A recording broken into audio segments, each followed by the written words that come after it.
Hello friends, मैं आदित्य जैन और मैं आपका सीए फाइनल एएफएम का फैकल्टी। यह वीडियो सीए फाइनल स्टूडेंट्स के लिए है। आईबीएस का पहला एग्ज़ाम होने वाला है मई 2024 में और डेफिनेटली क्योंकि ये पहला एग्ज़ाम है, ओपन बुक एग्ज़ाम है, बहुत सारे यहाँ पर आपके माइंड में क्वेरीज चल रहे होंगे, पेपर कैसा आएगा कैसा नहीं आएगा। डेफिनेटली आप उन सब चीज़ों को सॉल्व कर रहे होंगे। मेरे पास ये क्वेरी आ रहा है कि सर एएफएम का पेपर हम आईबीएस के सब्जेक्ट में कैसे यूज़ कर सकते हैं। A very good question. तो उसके लिए मैंने कुछ केस स्टडीज़ देखे, जैसे कि मैं आपको यहाँ पर शो कर रहा हूँ। मैंने कुछ केस स्टडीज़ देखे, बहुत सारे केस स्टडीज़ आपके इंस्टीट्यूट ने आपको दिए हैं। उसमें से मैंने लेट्स से केस स्टडी 1 देखा और केस स्टडी 1 में आप देख पा रहे हैं ये केस स्टडी है और सेबी और म्यूचुअल फंड के ऊपर ये केस स्टडी है। फाइन, म्यूचुअल फंड का यहाँ पे पूरा डिटेल्स यहाँ पे दिया हुआ है, ये सारा दिया हुआ है। आर्बिट्रेज फंड, लो ड्यूरेशन फंड, आर्बिट्रेज फंड, ठीक है। अब आर्बिट्रेज फंड होता क्या है ये आपको एएफएम सब्जेक्ट में बताया गया है। आर्बिट्रेज फंड क्या होता है ये एएफएम सब्जेक्ट में बताया गया है। अगेन बहुत सारा यहाँ पर दिया हुआ है। म्यूचुअल फंड का पूरा चैप्टर आपके एएफएम सब्जेक्ट में है, ठीक है, नो प्रॉब्लम। और यहाँ पर आपका एमसीक्यू शुरू हो रहा है। एमसीक्यू में यहाँ पे सबसे पहले क्या कहा जा रहा है, mister P has invested ₹10 crore in SBA life arbitrage fund. मतलब आर्बिट्रेज फंड में 10 करोड़ रुपए मिस्टर पी ने लगाए, ठीक है। Which of the following statement is most appropriate about arbitrage fund. Arbitrage fund के बारे में कौन सा स्टेटमेंट अप्रोप्रिएट है। तो एक बात तो पक्का है, आर्बिट्रेज फंड का अगर आपको जानकारी नॉलेज नहीं होगा तो आप ये क्वेश्चन नहीं कर पाएंगे, ठीक है। तो अब आपको उस समय तो आप एग्जाम में होंगे, इतना तो ध्यान नहीं होगा, तो आपको कौन सा मटेरियल कैरी करना है। आपको अपने इंस्टीट्यूट का जो मेन मटेरियल है, स्टडी मटेरियल है, वो आपको कैरी करना ही करना है। प्लस आपको साथ साथ जो मैंने आपको वॉल्यूम्स दिए हैं और जो मेरी क्लास रजिस्टर उसे भी कैरी करना है। नॉर्मली क्लास रजिस्टर और जो वॉल्यूम है प्रैक्टिकल क्वेश्चंस को सॉल्व करता है। मेनली हम लोग ने अपने जो क्लास में प्रैक्टिकल ओरिएंटेड क्वेश्चंस किए हैं। हमने थ्योरी के लिए या तो हमने स्टडी रेफर करने के लिए कहा है या हमने आपको अलग से थ्योरी बुक भी दी है, ठीक है, फाइन। सो यहाँ पर आप देख सकते हैं, तो आपको 4 में से कोई एक सही है, तो आप उस समय क्या करेंगे। उस समय तो डेफिनेटली आपके माइंड में सबसे पहले तो ये चल रहा होगा कि आर्बिट्रेज फंड होता क्या है। आपको उस समय हो सकता है नहीं पता हो, तो आप सीधा निकालेंगे अपने इंस्टीट्यूट का मॉड्यूल निकालेंगे और उसमें आप mutual fund, definitely mutual fund का है तो म्यूचुअल फंड चैप्टर ओपन करेंगे। म्यूचुअल फंड ओपन करते ही आप, मेरे पास तो ऑप्शन है यहाँ पे कंट्रोल सर्च करने का, बट डेफिनेटली आपके पास नहीं होगा, तो आपको पता होना चाहिए कि ये म्यूचुअल फंड में ही मिलेगा। आप देख सकते हैं आर्बिट्रेज फंड है, क्या लिखा हुआ है, arbitrage fund seeks to capitalise on the price difference between spot and future market. अब आप यहां पर ऑप्शन देखिए, arbitrage funds seeks to capitalise, they seeks to capitalise price difference between spot and future market. यहां लिखा, क्या लिखा है, they do not seeks to capitalise, तो ये तो स्ट्रेट वे गलत हो गया। यहाँ पे क्या लिखा हुआ है, arbitrage fund seeks to capitalise on the price difference. मैं आपको बिल्कुल एक बार टैली करवा रहा हूँ ताकि आप एग्जाम का एकदम, यहाँ पर ये वीडियो बन रहा है कि एग्जाम में आप कितना फटाफट करेंगे और 1 नंबर 2 नंबर भी आप समझते हैं कितना वाइटल हो जाता है सीए फाइनल एग्जाम्स में, ठीक है। तो 6 टू कैपिटलाइज यहाँ पे लिखा हुआ है, डू नॉट 6, तो ये तो बिल्कुल गलत है, 6 टू कैपिटलाइज हो गया यहाँ पर। Such funds tends to provide better return than debt instruments.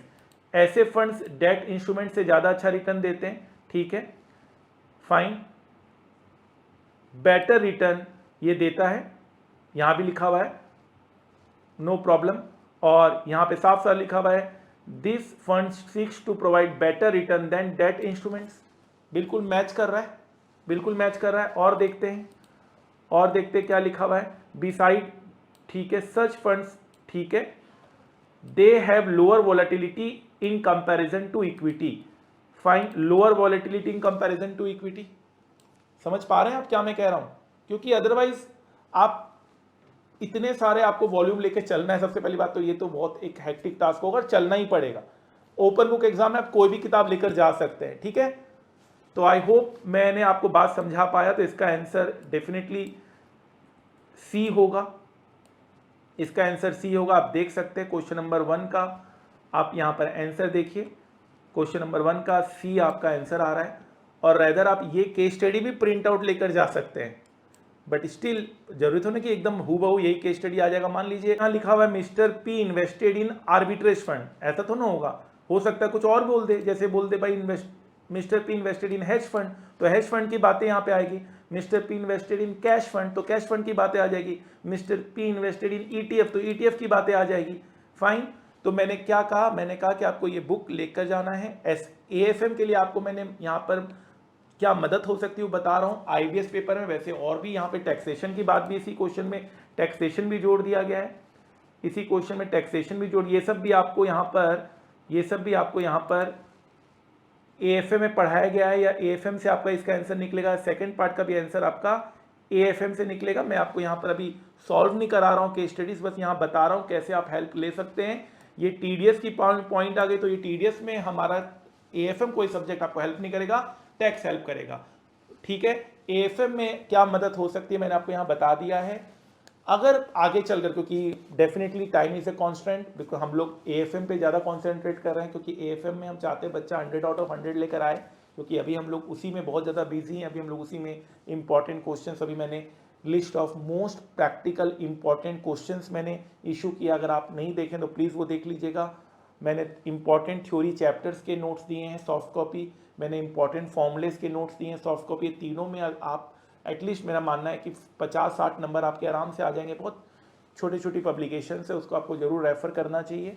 बाकी आप अच्छा कर ही रहे होंगे, ठीक है ना। अगर आगे चलकर ऐसा होगा तो हर केस स्टडीज़ का जो AFM का इम्पैक्ट है वो मैं आपको बता सकूँगा, या आप कर भी रहे होंगे खुद से। अगर AFM का कोई आपको पॉइंट आता है और दिक्कत आती है तो आप मुझसे क्वेरी भी पूछ सकते हैं, ठीक है। बाकी आगे चलकर हम लोग इस पेपर में और बेहतर करेंगे, क्योंकि अभी पहला एग्ज़ाम है, तो हम भी वेट एंड वॉच की स्थिति में है। जैसे और स्टूडेंट्स हैं, May 24 वालों को तो डू एंड डाई है, अदर स्टूडेंट्स November 24, May 25, वो लोग अभी वेट एंड वॉच स्थिति में कि भाई एक एग्ज़ाम हो जाने दो तब पता चलेगा। बट स्टिल अगर आप अभी तैयारी शुरू करना चाहते हैं, November 24 के लिए भी मैं बोल रहा हूँ, तो आप शुरू कर सकते हैं। AFM अगर होना चाहिए, AFM हो गया तो आप बाकी सारा सब्जेक्ट हो गया तो तैयारी शुरू कर सकते हैं। AFM का क्या इम्पैक्ट आएगा मैंने आपको बता दिया है। ये आपका केस स्टडी 1 था। इसी तरह से और भी केस स्टडीज़ हैं, पूरा हूबहू टॉपिक आप देख सकते हैं यहाँ पर। आप केस स्टडी 2 में देखिए, केस स्टडी 2 आपका स्टार्टअप के ऊपर है, पूरा हमारा स्टार्टअप का चैप्टर है। केस स्टडी 2 भी स्टार्टअप के ऊपर और हमारा पूरा स्टार्टअप का चैप्टर है। सीधा हम कहाँ जाएंगे, हम अपने स्टार्टअप के चैप्टर में जाएंगे, स्टार्टअप फाइनेंस, ठीक है ना।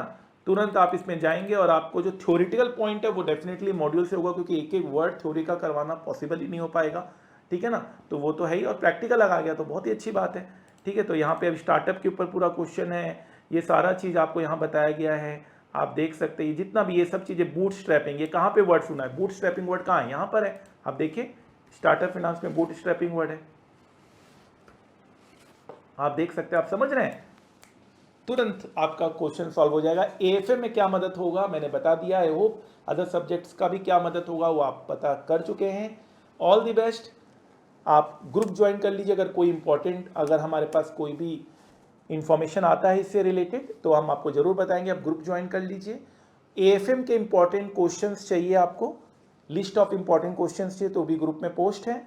और अगर IBS के ऊपर कोई इंपॉर्टेंट मेरे पास इंफॉर्मेशन आता है तो मैं उसका वीडियो बनाऊंगा, AFM के ऊपर भी वीडियो बनाऊंगा।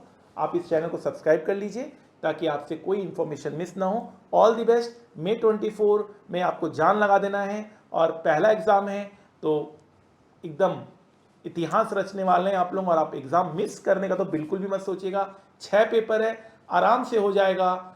AFM का तो मैं गारंटी दे रहा हूँ कि AFM आपको पूरा 6 पेपर का नैया पार कर देगा, क्योंकि सेट ऑफ इफेक्ट भी होता है, इसलिए एग्ज़ाम मिस करने का बिल्कुल भी मत सोचिएगा।